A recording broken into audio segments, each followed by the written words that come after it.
The air in the White House Situation Room was thick enough to taste. A metallic tang of stale coffee, sweat, and fear. Red lights pulsed with a quiet, insistent rhythm on the main tactical display, each one a failing node in the nation's critical infrastructure. The D.C. power grid had been the first to go, a surgical strike that plunged the capital into a disorienting darkness, leaving only the hardened government facilities running on generators that hummed a deep, monotonous dirge. Now, the contagion was spreading north, a digital cancer consuming grids in Philadelphia, New York, and Boston. National Security Advisor Robert Vance, a man whose tailored suits and booming voice were instruments of power, paced before the massive screen. His face, usually a mask of controlled authority, was tight with strain. "Report!" he barked, his voice echoing slightly in the tense silence. Jake Miller, his star CIA analyst, a man whose Ivy League pedigree was matched only by his arrogance, ran a hand through his perfectly coiffed hair. "It's a cascading failure protocol, sir. Brute force, but sophisticated. They're hammering every firewall with quantum-encrypted packets. We're holding them, but the sheer volume is overwhelming the buffers. It's a matter of time before the entire eastern seaboard goes dark." "Time is a luxury we don't have, Miller," Vance snapped. "What's the counter?" "We're deploying countermeasures, flooding their origin nodes with junk data.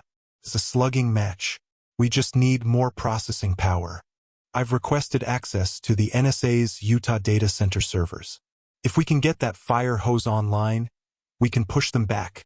In a corner of the room, away from the central command console, Dr. Eris Thorne stood by a secondary terminal.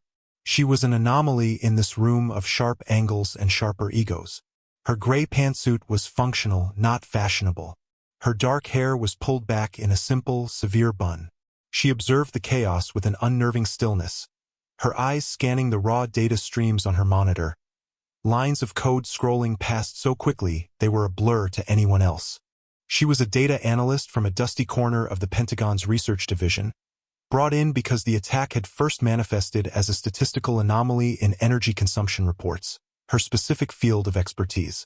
To Vance and Miller, she was little more than a human algorithm, a glorified clerk meant to collate reports while the real players saved the world. She saw something in the code, a flicker of logic that didn't fit Miller's brute force theory. A pattern, elegant and sinister, hidden beneath the noise of the main assault. She took a step forward, her voice quiet, almost hesitant. "Mr. Miller." Miller didn't turn. "Not now, Doctor. The decay rate of the encryption isn't linear," she said, her voice barely rising above the hum of the servers. "It's exponential, but it's tied to network latency. It's not brute force. The volume of data is a smokescreen." Miller finally turned, an expression of profound annoyance on his face. He looked at her as one might look at a child who had interrupted a conversation between adults. "Dr. Thorne, with all due respect, you're an energy consumption analyst. This is high-level cyber warfare. Please stick to your reports. We need to know which substations are about to fail, not your pet theories on encryption." "The adults are working." A few of the junior analysts snickered. Vance, hearing the exchange, gave a curt nod of agreement, his focus entirely on Miller. "Get me that processing power, Jake. Now." Eris felt the familiar sting of dismissal. It wasn't personal. It was systemic. In a world of peacocks, she was a wren. She retreated to her station without another word, her face betraying nothing. The flush of humiliation she might have once felt had long ago been replaced by a cold, hard patience. They didn't see her. They saw a title, a degree, a quiet woman in a room full of loud men. That was their mistake, not hers. She turned back to her screen, her fingers moving silently across the keyboard, her focus absolute. The pattern was still there, whispering to her from the digital storm. And it was telling her that they were all looking in the wrong direction. The real attack hadn't even started yet. The situation deteriorated with shocking speed. Miller's request for the Utah servers was granted, and for a few precious minutes it seemed to work. The red lights on the tactical map flickered, some even turning amber as the massive wave of processing power pushed back against the digital tide. Miller allowed himself a smug, triumphant smile, clapping a subordinate on the back. See? Brute force meets bigger brute force. Textbook. Vance's shoulders relaxed a fraction. Stay on them, Miller. Don't give them an inch. Eris watched her screen, a knot tightening in her stomach. The pattern she'd seen hadn't vanished. It had intensified. The attackers weren't retreating. They were adapting, feeding on the very energy Miller was throwing at them. The junk data, the counterpackets, the overwhelming force, it was all being absorbed, redirected, repurposed. The smokescreen wasn't just a distraction. It was fuel. She printed a single page showing a complex algorithmic flowchart and crossed the room again, this time to Vance. She knew approaching Miller again was pointless. She held out the sheet of paper. Sir, they're using our counterassault to power a recursive function. It's a logic bomb. The main attack on the grid is a feint designed to make us react exactly like this. The real target is somewhere else. Vance glanced at the paper, his eyes glazing over at the dense mathematical notation. He was a man of policy and power, not code and theory. He saw gibberish. What does this mean in English, Doctor? It means we need to stop our counterattack. We have to cut the connection to the Utah servers immediately. We are personally arming the weapon that is about to be used against us. Miller overheard and strode over, snatching the paper from her hand. He glanced at it and let out a short, incredulous laugh. A logic bomb? Doctor, this isn't a spy movie. This is a denial-of-service attack. Your flowchart is a textbook example of a feedback loop, which is exactly what we want. We are overwhelming their servers. They can't handle the traffic. He looked at Vance, his expression a mixture of pity and condescension. Sir, she's a numbers cruncher. She's seeing ghosts in the machine because the numbers are bigger than she's used to. He crumpled the paper in his fist and tossed it into a nearby wastebasket. Let me handle this, sir. We're minutes away from breaking them. Vance, caught between Miller's confident bluster and Eris's quiet, urgent warning, chose the path of least resistance. He trusted the man from Langley, the one with field experience and a dozen commendations. He trusted the noise and the fury. He waved a dismissive hand at Eris. Thank you for your input, Doctor. Let Mr. Miller do his job. The dismissal was absolute. Eris returned to her terminal, the scorn of the room a palpable force. Agent Sarah Jenkins, a young FBI liaison, watched the exchange with a flicker of unease. She had seen the look in Thorne's eyes. It wasn't panic or academic arrogance. It was certainty. A cold, hard certainty that made the hairs on her arms stand up. But she was junior and observer. To challenge Miller and Vance was career suicide. She stayed silent, her eyes darting between Miller's triumphant face and Thorne's impassive one. On the main screen, a new icon began to flash. It wasn't red for a failing system, but a deep, ominous crimson. It was centered over Offutt Air Force Base in Nebraska. What is that? Vance demanded, his voice sharp. Miller's smile faltered. He squinted at the screen. That's the Strategic Automated Command and Control System. SACS. Eris spoke from her corner, her voice flat and devoid of triumph. It was the voice of a prophetess whose warnings had been ignored. The logic bomb. It's triggered. The moment she finished speaking, the room plunged into a new level of hell. The crimson icon at Offutt exploded into a web of interconnected lines, spreading like a virus through the most secure network on the planet. The system that controlled the nation's nuclear arsenal. Alarms, louder and more piercing than before, blared from the speakers.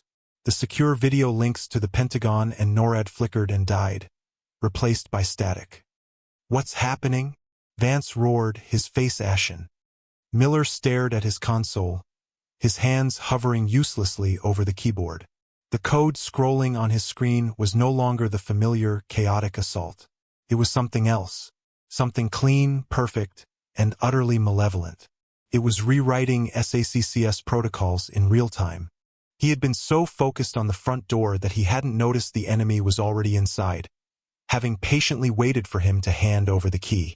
His counterattack hadn't just been the trigger, It had been the delivery mechanism.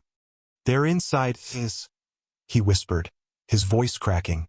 "They're locking us out." Oh God! The lights on the board that represented the country's missile silos began to blink, one by one, shifting from stable green to an ambiguous, terrifying amber. They weren't launching, not yet, but they were no longer under friendly control. The system was being blinded, its command authority severed. The physical failsafes would hold, but for how long? In the world of nuclear deterrence, the loss of command and control was a decapitation strike in itself. Panic, cold and sharp, ripped through the room.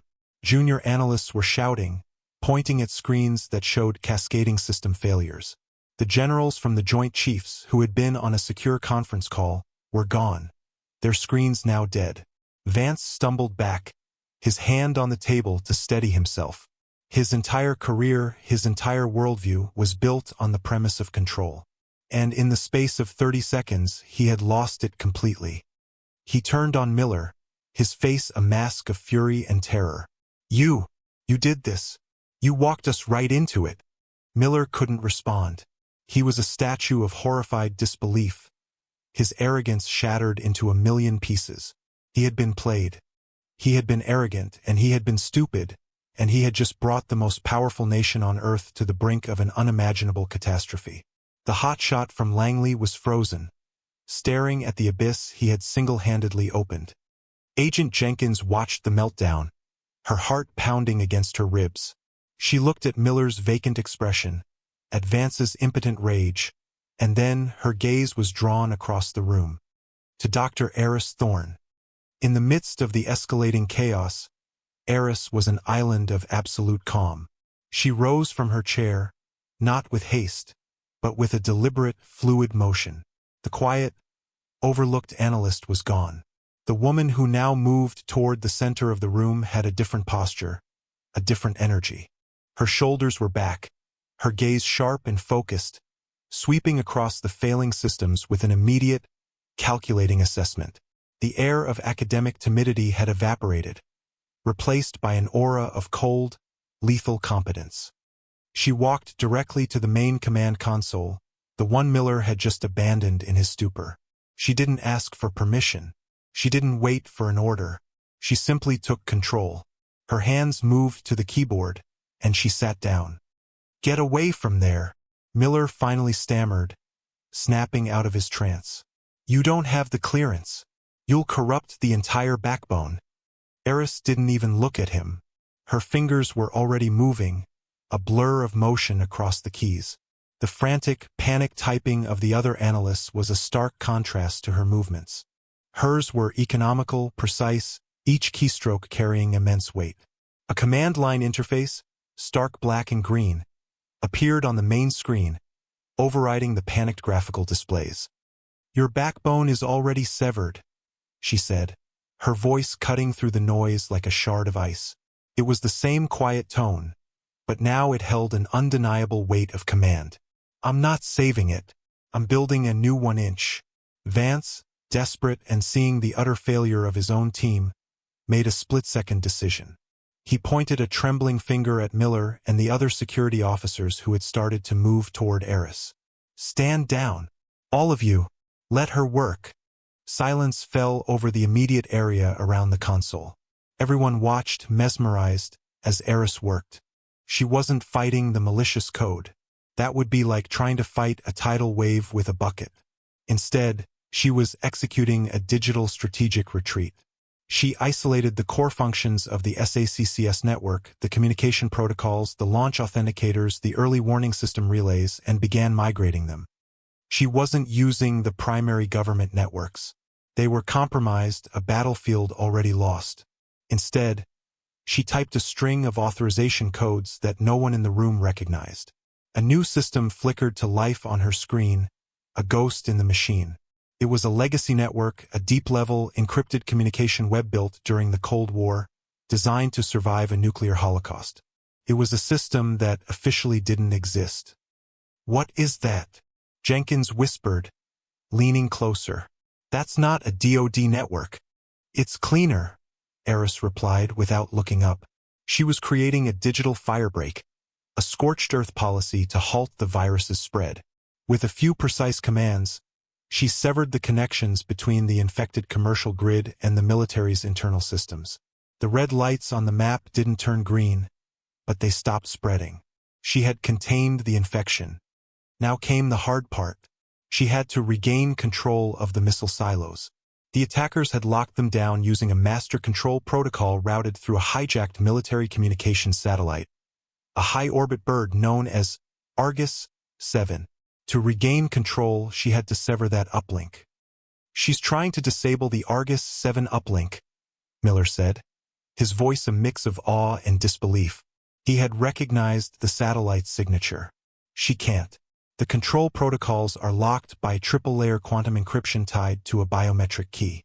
It's physically impossible to break it from a remote terminal. You need the operator's physical presence." He let out a bitter, defeated laugh. "It's over. It was designed to be unbreakable." Eris finished typing a long, complex sequence of code. A single dialog box appeared on the screen. Biometric authentication required. Odyssey Protocol. The name Odyssey sent a fresh shockwave through the few people in the room who understood its significance. Odyssey wasn't just a protocol. It was a Black Ops program. The architects of these ghost networks and unbreakable systems. They were legends, spooks from a bygone era of digital warfare. Eris leaned forward slightly. From a small, almost unnoticeable compartment on the underside of the console, she slid out a thin, wired biometric scanner. It was covered in dust, clearly not having been used in years. She plugged it into a port on her keyboard. Without hesitation, she placed her right thumb onto the scanner's glass plate. The room held its collective breath. For a second, nothing happened. Then, a small green light on the scanner blinked once. The dialog box on the screen vanished, replaced by a single word: authentication granted. "Welcome, Ghost." The word hung in the air, glowing green against the black screen. Miller's jaw dropped. His face went white, as if he'd seen a specter.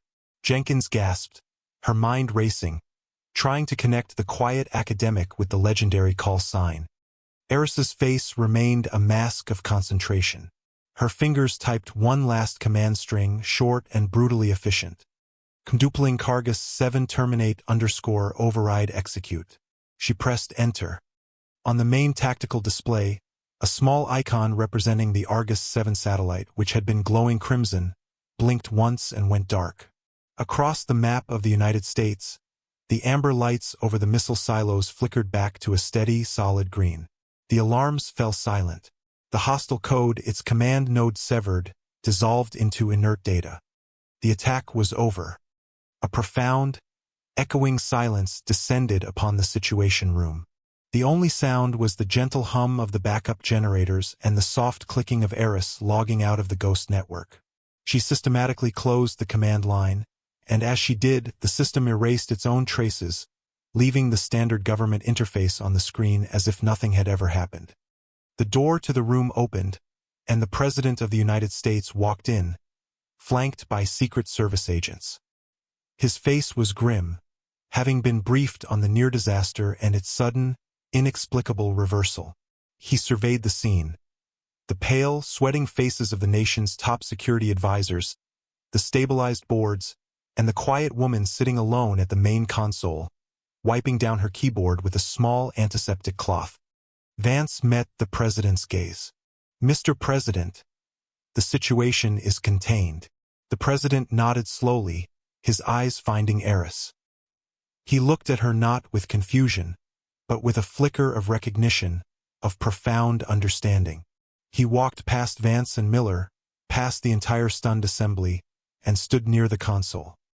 He didn't speak to her, but his gaze lingered for a moment before he turned to the built-in camera at the head of the table. "Activate the emergency broadcast system," he ordered an aide. "I'm addressing the nation. From here. Now." A moment later, he was live. He spoke in calm, reassuring tones, explaining that a major cyber attack on the nation's infrastructure had been attempted and successfully thwarted. He praised the resilience of their systems and the dedication of the personnel in the room. Then, as he neared the end of his brief address, he looked directly into the camera, his expression hardening with gravity and gratitude. Our systems held thanks to the swift, decisive action of our dedicated personnel, he said, his voice carrying across the globe. And while most of these individuals must remain anonymous, I want to extend my personal gratitude, and the gratitude of a nation, to the operative who, once again, answered the call when we needed them most. Thank you, Ghost.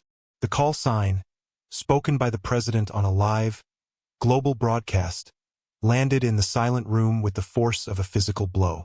Ghost. A name whispered in the darkest corners of the intelligence community. A myth, a legend from the nascent days of cyber warfare, an operative credited with impossible feats in the digital battlefields of Iran, North Korea, and the South China Sea. An architect of the very systems that had just been used to save the nation. An operative who had vanished without a trace over a decade ago, presumed retired or, more likely, dead. Jake Miller stared at Thorne, his mind struggling to reconcile the two images. The timid academic he had mocked and the legendary figure the president had just thanked. The crumpled piece of paper in the wastebasket flashed in his mind. The correct analysis, the perfect diagnosis he had dismissed with a sneer. He remembered her personnel file, which he had barely skimmed upon her assignment to his department. Dr. Thorne, Ph.D. Applied Mathematics, MIT. Previous posting classified. He had assumed it was some low-level bureaucratic redaction, not a cover for one of the most significant intelligence careers of the modern era. A wave of cold, sickening shame washed over him, so potent it made him feel dizzy. He had called her a numbers cruncher. He had told Ghost to stick to collating reports while the adults worked. Robert Vance felt as though the floor had dropped out from under him. He, the national security advisor, had been completely blind. The most valuable strategic asset in the entire country had been standing in his midst for hours, and he had dismissed her, ignored her, allowed his arrogant subordinate to belittle her. The power he wielded came from information and judgment, and on this day he had failed spectacularly at both. He walked slowly, deliberately, over to where Eris now stood, having risen from the chair. He stopped in front of her. The bluster, the arrogance, the entire edifice of his public persona was gone, stripped away by the raw truth of her competence. He looked at the quiet woman who had held the fate of the world in her hands and hadn't flinched. He opened his mouth to speak, to apologize, to ask 1,000 questions, but no words came. Instead, he did the only thing that felt appropriate. He inclined his head, not just a nod, but a clear, unambiguous bow of deference and respect. Agent Sarah Jenkins watched, her own shame mingling with a profound sense of awe. She replayed every moment in her head. Thorne's quiet warnings, her unnerving calm, the condescending smirks from Miller, her own cowardly silence. She had been a bystander to one of the greatest injustices she had ever witnessed, a master being mocked by amateurs. She understood now that Thorne's silence hadn't been timidity. It had been discipline. Her stillness hadn't been weakness. It had been control. While they were all posturing and panicking, she had been observing, analyzing, and waiting for the precise moment to act. The immediate crisis was over, but the work was just beginning. Teams of shell-shocked engineers and analysts began the painstaking process of scrubbing the networks, assessing the damage, and restoring the primary systems under the guidance of a humbled and shaken Jake Miller. The adrenaline that had flooded the room began to recede, leaving a thick residue of exhaustion and disbelief. Eris navigated through the subdued chaos, her movements as quiet and unobtrusive as they had been when she first entered the room. She walked to the wastebasket where Miller had thrown her analysis and retrieved the crumpled ball of paper. She smoothed it out on the surface of the main conference table, the elegant, ignored flowchart now looking like a sacred text. She placed it squarely in the center of the table, a silent, damning testament to the arrogance that had almost led them to ruin. Then, she turned and walked away. She found a dark, unoccupied corner, away from the low, urgent murmur of the recovery effort. Leaning against the wall, she slipped a hand into her pocket and drew out a small, perfectly smooth, dark gray stone. It was a simple worry stone, worn to a soft polish by years of anxious, patient, or contemplative rubbing. She rolled it between her thumb and forefinger, the familiar texture a grounding ritual, an anchor in the turbulent wake of the storm she had just single-handedly weathered. It was a private moment of decompression, the only outward sign of the immense pressure she had been under.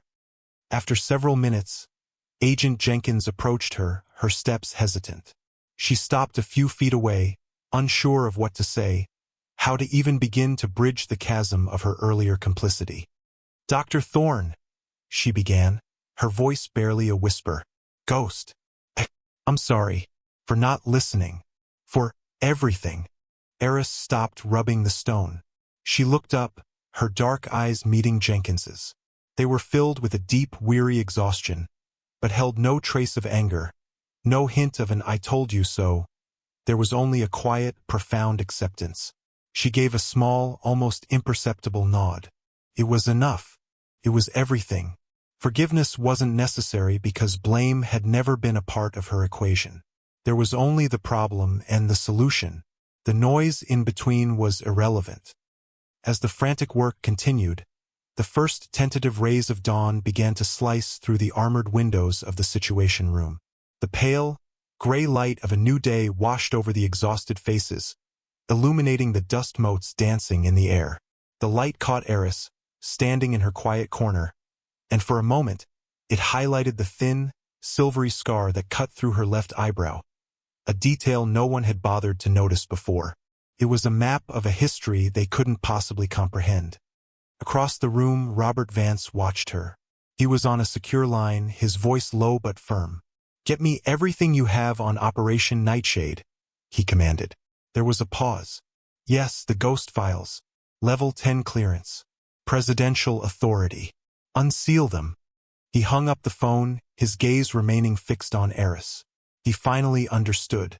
The most dangerous person in the room hadn't been the unseen enemy attacking their systems. It had been the quiet woman they had all ignored. Her silence was not a vacuum. It was a shield. It was the disciplined quiet of the hunter, the patient calm of the bomb disposal expert, the absolute focus of a master at work. The mockery was dead, burned to ash by the sheer, undeniable force of her competence. In its place, a new, and far more appropriate, emotion had taken root in the heart of Washington's power structure. A deep and abiding fear, mingled with profound respect, for the quiet woman who had walked out of the shadows and reminded them all what true power looked like. He picked up the smoothed-out piece of paper from the table, her flawless, ignored analysis. He folded it carefully and placed it in his breast pocket, a personal reminder he would carry for the rest of his life. The sun was fully up now, and in the quiet aftermath, a new order had been silently, irrevocably established.